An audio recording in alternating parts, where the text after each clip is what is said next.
दोस्तों, कहानी पूरे हवस के पुजारियों से भरी पड़ी है। आदमी औरत का, औरत आदमी की, आदमी लड़की का, लड़की आदमी की, सारे के सारे हवस ही एक ही जगह आ चुके हैं। तो चलिए शुरू करते हैं कहानी के साथ। कहानी शुरू होती है एक क्लासरूम से, जहाँ ऐना को उसका क्लासमेट परेशान कर रहा होता है। वो उसे डेट के लिए पूछता है, मगर वह उसे बार बार मना करती है। उसके बावजूद भी वह उसे परेशान कर रहा होता है। तभी वहाँ बैत आती है और उसकी अच्छे से धुनाई कर देती है। धुनाई करने के बाद वह लड़का दोबारा उसे परेशान नहीं करता। उसके बाद ऐना और बैत की अच्छी दोस्ती हो जाती है। फिर ऐना बैत को अपने फादर के बर्थडे पर आने के लिए बोलती है। इससे वह भी खुश होकर मान जाती है और दोनों शाम को मिलने का प्लान बनाते हैं। फिर उसी दिन रात को टेबल पर कोमरोड और ऐना बैठी होती है, जहाँ वह एक दूसरे से बातें करती हैं। तभी वह अपने क्लासमेट की सारी बातें उसे बताती है। उसकी मेड, जो कि छुट्टी पर जाने की जिद करती है, वह भी छुट्टी ले जाती है। फिर रात को लैपटॉप पर जब कोमरोड काम कर रहा होता है, एक लड़की की नूड पिक सामने आती है। उस लड़की की नूड पिक उसकी वाइफ के देखने से पहले ही वह लैपटॉप बंद कर देता है। फिर कोमरोड अपनी वाइफ को गर्म करके उसके साथ रंगरेलियां मनाने लगता है। अगले दिन ऑफिस में वह नूड लड़की, जिसकी रात फोटो थी, वह आती है। कोमरोड उस पर गुस्सा करता है और उसे समझाता है कि तुम ऐसा क्यों कर रही हो। लूसी भी रोने लगती है। फिर कहानी फ्लैशबैक्स में जाती है, जहां हमें पता लगता था कि इन दोनों का पहले अफेयर था।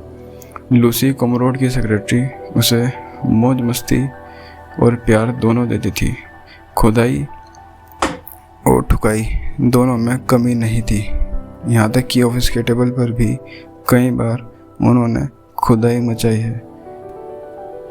अब प्रेजेंट में हम कोमरोड को देर रात ऑफिस में काम में पूरी तरह से लीन हुए देखते हैं। उसी वक्त उसकी सेक्रेटरी वहाँ आ जाती है और अपनी फीलिंग बताती है कि वह उससे बहुत प्यार करती है और उससे शादी करना चाहती है। कोमरोड उसे मना करता है कि हम दोनों के बच्चे हैं, हम दोनों शादीशुदा हैं, हम दोनों शादी नहीं हो सकती, जो भी है सिर्फ मौज मस्ती के लिए है। तभी कोमरोड वहाँ से जाने लगता है तो उसकी सेक्रेटरी उसे पकड़कर उसका हथियार अपने हाथ में लेकर चूसना शुरू कर देती है। इधर लूसी की वाइफ भी ऑफिस में एंट्री कर चुकी होती है और उधर सेक्रेटरी और कोमरोड दोनों खुदाई मचा रहे होते हैं।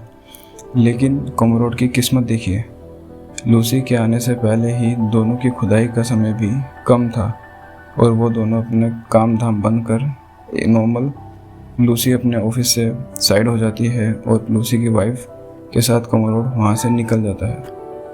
लूसी पीछे से उदासी के चेहरे से दोनों को जाते हुए देखती है और वो दोनों चुपचाप घर चले जाते हैं। फिर कोमरोड का बर्थडे आता है, जहाँ पर उसकी सेक्रेटरी भी आई होती है। सेक्रेटरी पूरी कोशिश करती है उसे चिपकने की, उसे बहलाने की, फुसलाने की, लेकिन कोमरोड उससे दूरी बना लेता है। इधर पार्टी में बैत भी आ जाती है।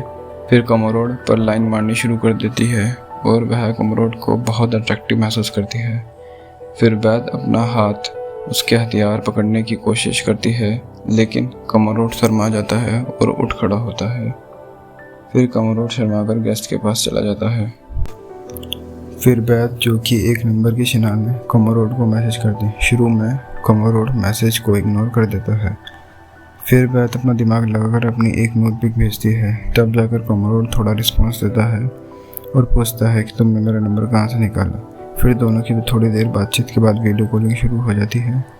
उधर वीडियो कॉलिंग में बैत अपना दोनों तरबूज कोमरोड को दिखाने लगती। कोमरोड भी अपना हाथ की मशीन चालू कर देता। उधर बैत भी अपनी गुफा में गाजर, मूली, ककड़ी, खीरे डालती। उधर कोमरोड भी सरसों का तेल लगाकर पूरे आनंद ले रहा था।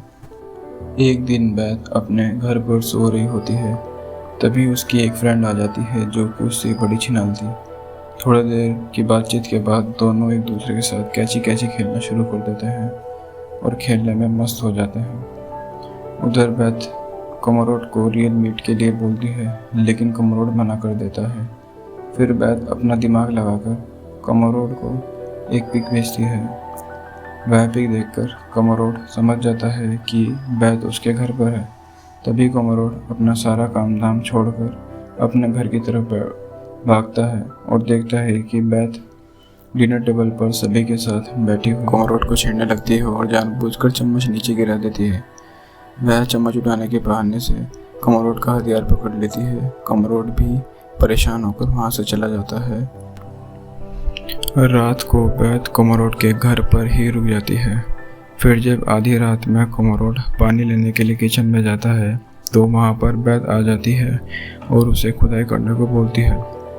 कोमोरोड मना करता है, लेकिन बेथ उसे ब्लैकमेल करती है कि मेरे पास हमारे सारे वीडियो कॉल्स एंड सारे मैसेजेस हैं और मैं तुम्हारी वाइफ को दिखा दूंगी। कोमोरोड भी डर जाता है और डर के मारे वहाँ से जल्दी से निकल जाता है। फिर अगले दिन बेथ कोमोरोड को होटल में मिलने के लिए बुलाती है। कोमोरोड भी समय से पहले वहाँ पहुँच जाता है। पहले तो दोनों एक एक ड्रिंक लेते हैं। फिर कोमोरोड अपनी जेसीबी का इंजन ऑन करता है और बेथ की गुफा में जेसीबी चलानी शुरू कर देता है। जेसीबी हर जगह चलती है, यहाँ तक कि कार में भी जब भी मौका मिलता है दोनों खुदाई करने लग जाते हैं बहुत ज़ोर ज़ोर से। फिर एक दिन बेथ कोमोरोड को और अपनी लेस्बियन फ्रेंड को होटल पर बुलाती है। तीनों थ्रीसम करने लग जाते हैं। अब आता है कहानी में ट्विस्ट। बेथ पहले तो कोमोरोड को चाकू से मार देती है, फिर अपनी दोस्त को जहर देकर मार देती है ताकि कोई सबूत ना रह जाए। दोस्तों, मैं आपको बता दूं, कोमोरोड की शक्ल बेथ के फादर से मिलती थी जिसने उसका बचपन में रेप किया था, इसलिए बेथ उसे मार देती है। उसके बाद बेथ सारे सबूत लैपटॉप से डिलीट कर देती है एंड द एंड।